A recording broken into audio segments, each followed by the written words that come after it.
This is Streamline, your weekly guide to what's actually worth watching across TV, film, and everything in between. Basically, the stuff your colleagues are going to be talking about come Monday morning. Which very neatly brings me to this week's pick. I've been watching The Paper on Sky, the new spin-off of The Office. The concept is simple. The same documentary crew that filmed at Dunder Mifflin is back, this time at a struggling local newspaper, the Toledo Truth Teller. My name is Ned Sampson. I am your new editor-in-chief. Have you read this paper? Uh-huh. How do you think it compares to any other paper? It sucks. Expect the same tone and aesthetic. Shaky cam, confessional cutaways, awkward reaction shots. But a new city, different workplace politics, and a very challenged industry. Now, before we go any further, I need to make a confession. I don't like The Office. No! I can already hear— No!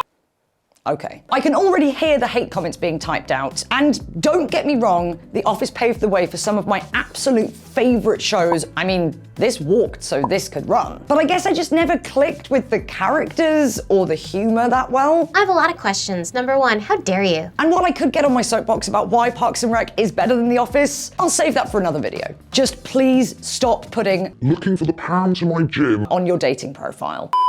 So, considering that this was born out of the Dunder Mifflin universe, it might come as a surprise that I really liked The Paper. I mean, I absolutely devoured the show. I watched all 10 episodes in one weekend. Don't be so self-deprecating. The show is incredibly charming, it's funny, it establishes its humor pretty much immediately. Something a lot of comedies struggle with in their first season. And it's already been renewed for season 2, before season 1 even launched, which is a promising sign. This was created by Greg Daniels and Michael Coman. Greg Daniels created The Office, and seems to be in a pretty nostalgic phase of his career right now, having also just rebooted King of the Hill. Turn the dang old king, man. Oh, wow. Michael Coman didn't work on The Office, but he has written for Late Night with Conan O'Brien, SNL, and he created Nathan For You with Nathan Fielder. He's also married to Ellie Kemper, who you might recognize as Erin from The Office. So I think we're in pretty safe hands here. The show stars Domhnall Gleeson, Tim Key, Sabrina Impacciatore, yes, that is Valentina from White Lotus, I mean, I'm impressed that you're even here. and Bemisola Ikumelo, who I spoke to earlier this week.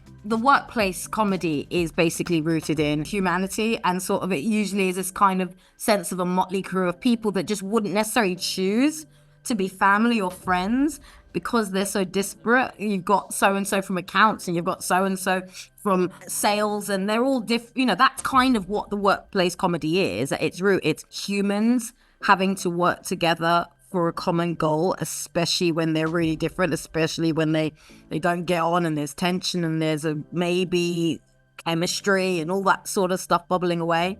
I think will always be something that we gravitate to. 7 highly motivated, tenacious Buckeyes are out there hunting for news. You'd be a fool to bet against that. Tonally, yes, this is very much an Office spin-off, and die-hard fans will spot a few Easter eggs. But crucially, it doesn't lean too much on nostalgia. You don't need to have seen all 201 episodes of The Office to enjoy this. And at under half an hour per episode, it's very bingeable. But there's some bite beneath the gags. The paper takes on some really interesting themes, like the decline of local journalism, shifting workplace politics, and the way Gen Z view work compared to their millennial and Gen X colleagues. That world of Office genre stuff is dying because no one goes to the office anymore. Everyone I know would have been office-based 10 years ago works from home now. Everyone. Yeah. Like everybody. So it's in the DNA that the way in which we communicate has changed. There is something really sparse about this office. There's a character there asleep at his desk. I'm sort of got headphones in, and so I think that in itself is saying something about the modern day sort of work scenario. It's not just following the humdrum every day of the 9-to-5 job, though it does do this very well. The paper also looks at the absurdity of work within a collapsing industry. The Toledo Truth Teller has seen better days. It publishes mostly ads, wire stories, and clickbait, and occupies the corner of a toilet paper office. But what I love about this show is that it doesn't fall into cynicism or nihilism, though it very easily could. It's hopeful and optimistic about the future of journalism. I think comedy is a sort of mirror. I think it reflects sort of our times with optimism, because I guess that's what we all want and need, and it feels like that's sort of a really necessary thing here in the world now. If, like me, you devoured all 10 episodes of this in one go and now don't know what to do with your life, then don't worry, I've got you covered. Here are 3 other workplace shows that you should definitely be watching next. First up, we have a bit of a classic. It's Parks and Recreation. Now, if you couldn't already tell from this, while I could get on my soapbox about why Parks and Rec is better than The Office, Parks and Rec is probably one of my favorite shows of all time, and sort of the ultimate blueprint for workplace optimism. The show's creators, Greg Daniels and Michael Schur, initially intended it to be a spin-off of The Office, but ultimately decided to make it an independent series. It stars Amy Poehler as the eternally optimistic Leslie Knope, working in the parks department of Pawnee, Indiana. Like The Paper, it's a mockumentary-style workplace comedy about serving one's community. It's just a warm hug of a show that perfectly blends humor, optimism, and heart. Do you see him? Do you think a depressed person could make this?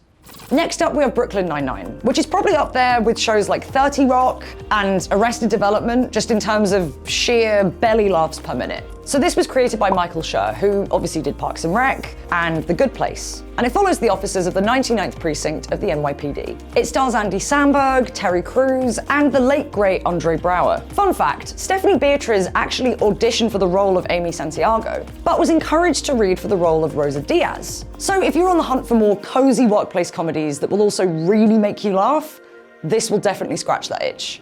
That is amazingly funny. Finally, we have The Morning Show. Less comedy, more drama. It stars Jennifer Aniston and Reese Witherspoon as morning news anchors navigating the fallout from a scandal at their network. It explores power dynamics, a culture of silence, and the ethical decay of a competitive corporate environment. So if you find yourself craving a toxic workplace environment after a Greg Daniels binge, this is definitely one to get into next. We are doing this my way. Let us know what you thought of our picks in the comments below, and I'll be back with another set of Streamline recommendations next week.